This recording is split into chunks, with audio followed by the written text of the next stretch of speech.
Sesaat sebelum berangkat, cerpen butut Ea. Aku menutup kembali pintu lemari pakaian. Isak tangis tertahan masih terdengar dari luar kamar. Tanganku meraih daun pintu, menutup pintu kamar yang terbuka sejengkal. Suara tangisan tinggal lamat-lamat. Aku berjalan pelan menuju jendela, membukanya, lalu duduk di atas kursi. Pagi ini, langit berwarna kelabu.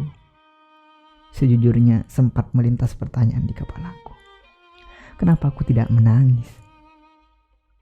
Kemudian pikiranku mengembara, menyusuri tiap jengkal peristiwa yang terjadi 3 pekan lalu.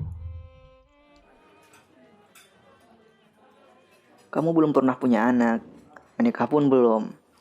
Kalaupun toh punya anak, kamu tidak akan pernah punya pengalaman melahirkan. Kamu laki-laki. Aku menatap wajah di depanku, wajah perempuan yang sangat ku kenal. Aku ibunya. Aku yang mengandung dan melahirkannya. Kelak kalau kamu punya anak, kamu akan tahu bagaimana rasanya khawatir yang sesungguhnya. Pelayan datang. Ia meletakkan 2 buah poci, menuangkan poci berisi kopi di gelasku. Beralih kemudian menuangkan poci teh di gelas perempuan di depanku. Pelayan itu lalu pergi setelah mempersilahkan kami menikmati hidangannya. Apa yang dia lakukan selama seminggu berada di tempatmu? Kami banyak jalan-jalan berdua, menonton film, ke toko buku, ke pantai. Kebetulan aku sedang tidak sibuk. Aku pikir ia sedang liburan sekolah. Sekolah tidak sedang libur, dan ia tidak pamit kepadaku. Mana aku tahu. Dan kamu tidak memberitahuku. Aku pikir ia pergi dengan seizinmu. Kamu bohong. Kamu tahu kalau ia minggat dari rumah. Aku diam, tidak mau memperpanjang urusan pada bagian ini. Aku datang tidak untuk berdebat. 3 perempuan masuk ke ruangan ini, bau harum menebar ke seluruh penjuru ruangan. Perempuan di depanku mendesak. Tangannya meraih tas, mengeluarkan sebungkus rokok, menyulutnya. Ia kacau sekali. Ia boleh kacau, tetapi tidak boleh minggat. Ia masih duduk di bangku kelas 1 SMA. Aku tertawa. Kamu tahu, aku minggat pertama kali dari rumah saat kelas 1 SMP. Itu kamu. Setiap keluarga punya tata tertib yang tidak boleh dilanggar. Minggat itu memang pelanggaran tata tertib keluarga, dan itu pasti ada maksudnya. Tapi aku tidak mau bertengkar. Aku datang jauh-jauh ke sini hanya untuk mengatakan sesuatu yang kupikir penting menyangkut dia. Apa?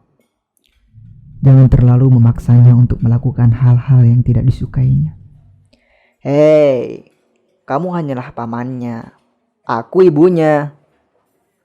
Aku tahu, dan aku tidak sedang ingin merebut apapun darimu. Tapi kamu seperti sedang menceramahiku tentang bagaimana menjadi seorang ibu yang baik. Suaranya terdengar memekik. Orang-orang menoleh ke arah kami. Kami diam untuk beberapa saat. Sama-sama merasa kikuk menjadi perhatian beberapa orang. Jendra, anak yang manis. Tidak sepertimu. Desisnya kemudian. Aku mulai merasa darahku naik. Ia penurut dan tidak pernah menyusahkan orang tua. Tidak sepertimu. Darahku semakin terasa naik. Aku tahu persis karena aku ini ibunya. Ibu kandungnya. Dengan suara menahan marah, aku bertanya, lalu kenapa dia minggat dari rumah? Perempuan di depanku diam. Ia mematikan rokok di asbak dengan cara yang agak kasar. Aku gantian menyulut rokok. Risa, aku akan membuka sedikit rahasia yang kusimpan selama ini. Hanya sekali saja aku akan menceritakan ini untukmu. Aku selalu bermimpi buruk sampai sekarang. Dan mimpi buruk yang paling sering kualami, aku tidak lulus sekolah. Kadang aku bermimpi tidak lulus SMP, SMA, dan tidak lulus kuliah. Ia tertawa. Wajar kalau kamu mimpi seperti itu. Kamu kan agak bodoh dalam hal sekolah. Bukan itu poinnya. Suaraku mungkin terdengar marah. Bisa seketika menghentikan tawanya. Aku tidak suka sekolah, dan aku harus menjalani itu semua, memakan hampir sebagian besar waktu yang kumiliki. Aku masih bisa merasakan sampai sekarang gedung-gedung kaku itu, lonceng masuk, upacara bendera, tugas-tugas, seragam, suara tak-tok sepatu para guru. Kamu memintaku agar Jendra tidak sekolah. Dengarkan dulu. Dan apa gunanya itu semua bagiku sekarang? Tidak ada. Ini kehidupan yang gila. Aku tersiksa berbelas tahun melakukan sesuatu yang menyiksaku, yang kelak kemudian tidak berguna. Bagimu. Bagiku sekolah berguna, juga bagi Jendra. Tapi kamu bukan aku. Kamu juga bukan Jendra. Ingat itu. Aku hanya sedang menceritakan diriku. Kupikir kamu datang jauh-jauh untuk menceritakan soal Jendra yang minggat dari rumah dan tinggal di tempatmu. Bukan untuk menceritakan sesuatu tentang dirimu yang jelas aku tahu. Itulah kesalahanmu sejak dulu. Merasa tahu persoalan orang.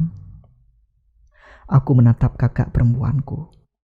Mungkin sudah ratusan kali sejak aku kecil untuk menempeleng wajahnya. Tapi belum pernah kesampaian.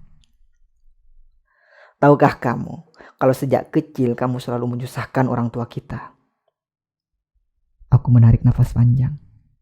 Aku memandang cangkir kopi di depanku dan ingin sekali melemparkan benda itu di mulut pedasnya. Dan tahukah kamu kalau sifat itu bisa menular? Kali ini, kupikir Risa sudah keterlaluan. Kamu pikir aku menularkan sifat burukku kepada Jendra? Aku tidak bilang seperti itu. Kamu yang mengatakannya sendiri. Yang aku tahu, semenjak ia minggat dan tinggal di tempatmu, ia semakin berani kepadaku. Semakin sering bolos sekolah dan tidak mau lagi mengikuti berbagai kursus. Jadi kamu menuduhku sebagai biangnya? Risa hanya mengangkat bahunya dan tersenyum sinis. Aku benar-benar nyaris kehilangan kontrol. Untuk meredakan semua yang kurasakan, aku menuang kopi, menyeruput, dan menyulut lagi sebatang rokok. Jadi menurutmu, kenapa dia bisa minggat? Mungkin dia ada masalah. Itu biasa saja. Kesalahannya yang paling fatal adalah ia minggat ke tempatmu. Begitu mendengar kesimpulan itu, aku merasa bahwa pertemuan ini akan berakhir dengan buruk. Rasa marah sudah benar-benar menjalar di dadaku. Tetapi aku sadar, sebelum keadaan ini bertambah semakin buruk, aku ingin mengatakan sesuatu yang berhubungan dengan Jendra kepada Risa. Rif, kamu menikah saja belum? Riz, tidak ada hubungannya hal itu dengan obrolan kita hari ini. Ada. Mengambil beban tanggung jawab yang sesederhana itu saja kamu tidak sanggup. Dan kamu ingin menceramahiku soal bagaimana mendidik anak. Aku datang hanya untuk menyampaikan apa yang dikeluhkan Jendra kepada orang yang merasa bisa mendidiknya. Apa yang dia katakan? Dia ingin pindah sekolah. Itu sekolah paling favorit. Favorit menurutmu, tetapi tidak menurutnya. Dia masih anak-anak. Dia belum tahu apa pentingnya ilmu. Itu kesalahanmu. Dia butuh jaringan untuk masa depannya. Dan itu ada di sekolahnya. Itu menurutmu. Ya jelas menurutku. Karena aku lebih banyak makan asam garam hidup ini. Dan punya tugas untuk memastikan dan menjamin masa depannya. Dia ingin kursus bahasa Perancis. Boleh. Tetapi dia tidak boleh meninggalkan kursus bahasa Mandarin. Dia ingin kursus main drum. Boleh, tapi dia tidak boleh meninggalkan kursus belajar piano. Kenapa dia tidak boleh memilih? Karena dia belum bisa memilih. Dia terlalu capek dengan itu semua. Dia harus belajar bekerja keras dari sejak kecil. Disiplin itu yang akan menyelamatkannya dari persaingan di masa depan. Kenapa kamu menyuruhnya memutuskan pacarnya? Dia masih kelas 1 SMA. Kamu dulu pacaran ketika masih kelas 3 SMP? Itu aku, bukan dia. Jendra itu makan saja kalau tidak disuruh tidak makan. Kamu merasa lebih baik dan lebih hebat dari Jendra, huh? Aku ibunya. Rif, sudahlah. Kalau kamu punya anak, kamu baru bisa merasakan apa arti anak bagi orang tua. Rif, aku hanya minta kalau dia datang lagi ke tempatmu, segera hubungi aku. Riz, aku bawakan hasil penelitian seorang psikolog tentang tingkat stres para pelajar di kota ini. Aku tidak butuh informasi itu. Kali ini darahku benar-benar mendidih. Aku khawatir kelak kamu akan menyesal. Ucapku dengan nada mengancam. Kamu urus saja kehidupanmu. Jendra adalah urusan keluargaku. Pembicaraan terkunci. Dadaku bergolak. Kemarahanku sudah sampai pada pangkal leher. Aku hanya menekan-nekan dahi dengan tanganku. Aku ingin mengatakan apa yang sempat dikatakan Jendra kepadaku. Tetapi jika mulutku terbuka, aku khawatir gelagat itu akan membeludak. Kamu langsung pulang atau menginap? Aku diam. Aku masih ada urusan kantor. Aku memberi isyarat dengan kepalaku. Ia boleh pergi. Ia bangkit, lalu melangkah pergi. Risa. Ia menoleh. Sudahlah, Arif. Aku bisa mengurusnya. Ia kembali berjalan menuju pintu. Aku bisa saja mengejarnya dan mengatakan apa yang seharusnya aku katakan. Tetapi aku sudah terlalu marah dan aku juga membayangkan apa yang akan dikatakan Risa begitu mendengar apa yang seharusnya aku katakan. Ia mungkin hanya akan tertawa. Ia mungkin hanya akan semakin membuatku marah.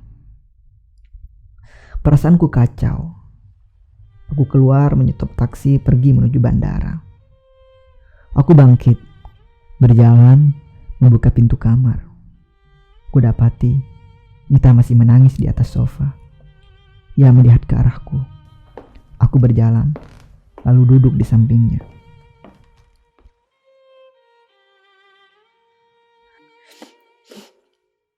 Kenapa belum bersiap? Dalam isak, Mita bertanya. Aku hanya diam. Mita memegang tanganku. Kita bisa ketinggalan pesawat. Aku hanya bisa menarik-narik rambutku ke arah belakang. Kupikir kamu saja yang berangkat. Kenapa bisa begitu? Aku menatap wajah pacarku. Aku tidak sanggup datang. Kamu tidak boleh begitu. Apa yang harus kukatakan kepada keluargamu? Mereka tahu sifatku, jadi tidak usah khawatir. Kamu yakin? Aku menganggukkan kepala. Mita bangkit dari sofa, perlahan menuju kamarku, merapikan diri. Sesaat kemudian dia keluar, meraih tasnya. Aku berangkat ya. Aku mengangguk.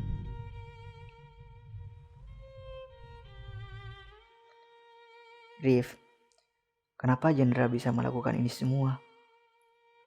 Aku diam, lalu menggelengkan kepalaku. Sudahlah, nanti kamu terlambat datang ke pemakamannya. Mita melangkah pergi keluar.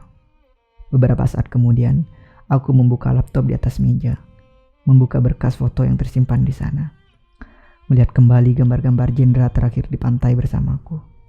Sebelum keesokan harinya, ia pulang kembali ke rumah orang tuanya. Di malam sebelum pergi, sepulang dari pantai, ia sempat mengatakan apa yang ingin dilakukannya. Omongan yang seharusnya aku sampaikan kepada Risa. Tetapi aku terlalu marah dan takut semakin marah membayangkan apa yang akan dikatakan Risa begitu mendengar omonganku. Kini, Aku tidak berani membayangkan bagaimana jika yang terjadi sebaliknya. Begitu aku sampaikan apa yang sempat terlontar dari mulut Cindra kepada aku. Bagaimana jika kemudian Risa peduli pada omongan itu dan mengubah sikapnya kepada Cindra? Kini, aku menangis keras-keras di dalam kamar, sendirian.